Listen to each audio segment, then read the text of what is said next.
പഠനം എന്നത് മനസ്സിലാവാത്ത സൂത്രവാക്യങ്ങളുടെ ഒരു മങ്ങിയ ലോകമായി മാറിയോ? ഇനി പഠനം നിറമുള്ളതാക്കാം. ആശയങ്ങൾ കൃത്യമായി മനസ്സിലാക്കി വ്യക്തതയോടെ പഠിക്കാൻ ഇതാ ഒരു പുതിയ വഴി.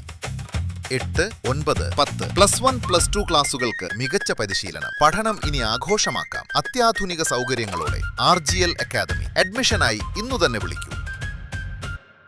ഒറ്റപ്പാലത്ത് പ്രഖ്യാപിച്ചിരുന്ന സ്വകാര്യ ബസ്സുകളുടെ അനിശ്ചിതകാല സമരം ബസ് ഉടമകൾ പിൻവലിച്ചു. ഒറ്റപ്പാലത്ത് പ്രഖ്യാപിച്ചിരുന്ന സ്വകാര്യ ബസ്സുകളുടെ അനിശ്ചിതകാല സമരം ബസ് ഉടമകൾ പിൻവലിച്ചു. ഒറ്റപ്പാലം ചെർപ്പളശ്ശേരി സംസ്ഥാന പാതയിലെ ദയനീയമായ റോഡവസ്ഥ പരിഹരിക്കുന്നതിനായി ജില്ലാ ഭരണകൂടം അടിയന്തര നടപടികൾ ആരംഭിച്ചതിനെ തുടർന്നാണ് സമരം പിൻവലിക്കാൻ ബസ് ഉടമകൾ തീരുമാനിച്ചത്. റോഡിലെ വലിയ കുഴികളും തകർന്ന ഭാഗങ്ങളും കാരണം ബസ് സർവീസുകൾ സുരക്ഷിതമായി നടത്താൻ കഴിയാത്ത സാഹചര്യമാണുള്ളതെന്നും യാത്രക്കാരുടെയും ജീവനക്കാരുടെയും സുരക്ഷയെ മുൻനിർത്തിയാണ് അനിശ്ചിതകാല സമരം പ്രഖ്യാപിച്ചതെന്നും ബസ് ഉടമകൾ അറിയിച്ചു. വിഷയത്തിൽ കഴിഞ്ഞ ദിവസം ഒറ്റപ്പാലം സബ് കളക്ടർ അഞ്ജിത് സിംഗ് അധ്യക്ഷനായ യോഗം സബ് കളക്ടറുടെ ചേംബറിൽ ചേർന്നു. യോഗത്തിൽ Shoranur MLA Mammikutty, Ottapalam MLA advocate K Premkumar, bus ഉടമകളുടെ പ്രതിനിധികൾ, ബന്ധപ്പെട്ട ഉദ്യോഗസ്ഥർ എന്നിവർ പങ്കെടുത്തു.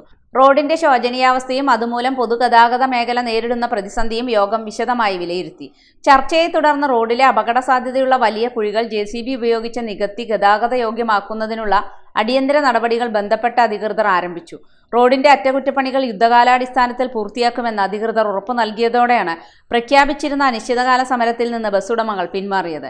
അതേസമയം താൽക്കാലിക അറ്റകുറ്റപ്പണികളിൽ മാത്രം ഒതുങ്ങാതെ ഒറ്റപ്പാലം ചെർപ്പളശ്ശേരി റോഡിന്റെ സമഗ്ര നവീകരണത്തിനുള്ള നടപടികൾ വേഗത്തിലാക്കണമെന്നും ബസ് ഉടമകൾ ആവശ്യപ്പെട്ടു.